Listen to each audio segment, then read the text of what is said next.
তীব্র যানজটে নাকাল অবস্থা দেশের অর্থনীতির লাইফলাইন ঢাকা চট্টগ্রাম মহাসড়কের কুমিল্লা অংশে।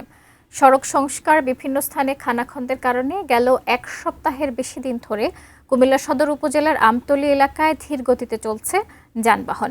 এতে চরম দুর্ভোগ পোহাতে হচ্ছে যাত্রী ও চালকদের। কুমিল্লা প্রতিনিধি হুমায়ুন কবির জীবনের পাঠানো তথ্য ছবিতে ডেস্ক রিপোর্টে বিস্তারিত।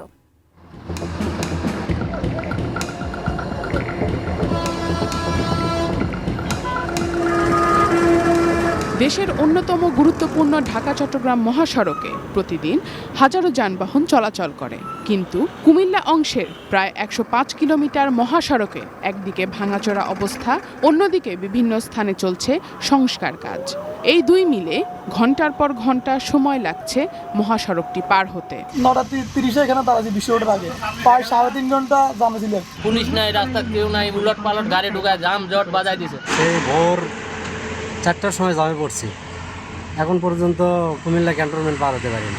কুমিল্লা সদর উপজেলার আমতলী এলাকায় যানজটের পরিস্থিতি আরও জটিল হয়ে উঠেছে। সড়কের অবকাঠামোগত সমস্যার কারণে প্রতিদিনই ভোগান্তির কথা স্বীকার করছেন হাইওয়ে পুলিশের কর্মকর্তারাও। রাস্তার যে বাস্তবতা আপনি দেখছেন, বড় বড় খানাখন্দ গর্ত হয়ে আছে। এখানে এই পানির মধ্যে কোনো গাড়ি এখানে নামাবে না, যার কারণে গাড়িগুলো খুব স্লো গতিতে আগাচ্ছে এবং গাড়ির যেহেতু প্রেশার আছে তার লম্বা টেল হয়ে যাচ্ছে। তো সেই ডিসিপ্লিন রক্ষার জন্য আমাদের লোকজন কাজ করে যাচ্ছে। ৩ দিনের মধ্যে সংস্কার কাজ শেষ করার পরিকল্পনা সড়ক ও জনপথ বিভাগের। তবে এর মধ্যে বৃষ্টি হলে বিড়ম্বনার সময় বাড়তে পারে। রাস্তা ক্ষতিগ্রস্ত হওয়ার সাথে সাথে আমরা মেরামত কার্যক্রম হাতে নিয়েছি।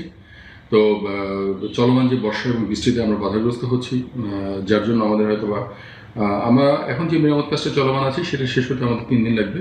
গুরুত্বপূর্ণ এই মহাসড়কের খানাখন্দ দ্রুত সংস্কার এবং যান চলাচল স্বাভাবিক করার দাবি যাত্রী ও যান চালকদের। Sharjana Ananya, desk report, ATN news.